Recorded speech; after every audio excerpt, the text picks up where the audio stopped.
back to my channel guys, and for today's video I would like to share to you guys kung paano gumawa ng placket on a polo shirts. So before we proceed sa ating placket making, eto magtatap muna tayo ng 1/16 sa ating combination ng ating polo shirt.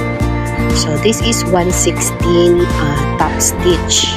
And of course, para mas mabilis ang ating proseso, kailangan muna nating lagyan ng marking ang ating front body ng ating polo shirt. So, eto, kukunin natin yung center, lalagyan natin siya ng pikete or the marking. And then, gagamit tayo ng ating marker or ang ating pattern. So, ang sukat ng ating placket is 1 1/2. So, ang kalahati nito is 3/4. So, ayan. Siyempre, magle-less tayo ng at least 1 centimeter para sa ating marking para kakainin siya ng ating pasada. So, ayan. Ito naman, ipe-prepare natin ang ating placket. So, lalagyan natin siya ng pilon and ayan, itatap natin siya. So, medyo may pagkakamali lang tayo dito guys kasi napaabot natin hanggang top or tip ang ating stitch. So, ayan, ikakabit natin ang ating first placket. So, yung maliit sa ating kaliwa. And then, ayan, itatapat lang natin sa ating marking. So, after dyan, maglalagay ulit tayo ng marking kung hanggang saan tayo magtatahe. So, ayan, markingan lang natin ng pencil. So, sa dulo niyan, kailangan natin siyang i-lock. Then, after this, yung other side naman, same process, lalagyan natin siya ng marking bago natin tapusin. So, ayan, watch me guys. Ayan, another marking. And make sure na magkatapat sila kasi hindi magiging maganda ang finish kung hindi sila pantay. So, ayan. Ayan, so ayan, pantay sila. So, good yan. So, next step natin guys is gugupitin natin yung ating front body and then lalagyan natin ng V-cut dito sa dulo hanggang dun sa hangganan ng ating tahi.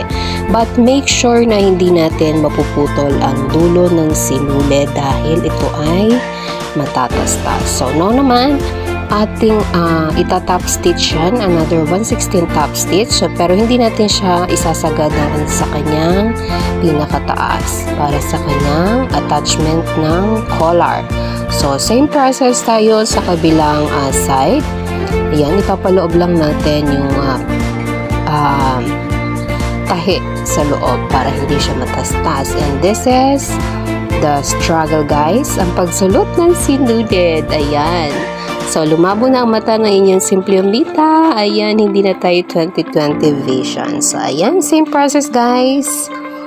Ayan, top stitch tayo ng 1/16 but make sure hindi natin paabutin sa kanyang tip. Ayan. So, next step natin dito is ipapaloob natin sa ang ating placket sa loob ng ating biniyak na top. So, ayan. So, para dito, we will make sure na pantay ang ating placket. So, ayan. Kailangan lang natin siyang ayusin bago natin siya tahian sa kanyang ilalim. So, ayan. Kailangan magkapantay sila. Ayan, both side. So, ayan. Bago natin siya tahian sa kanyang ilalim.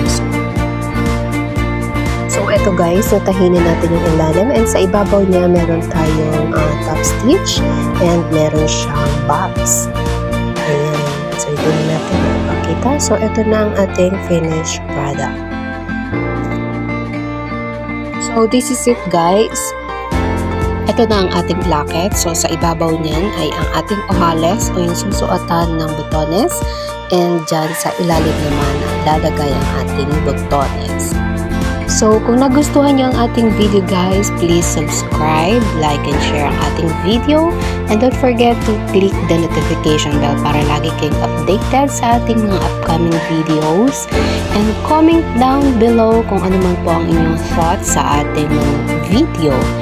And please be posted sa ating upcoming. So, it is the attachment ng ating collar para sa ating polo shirt. Thank you for watching. God bless you all.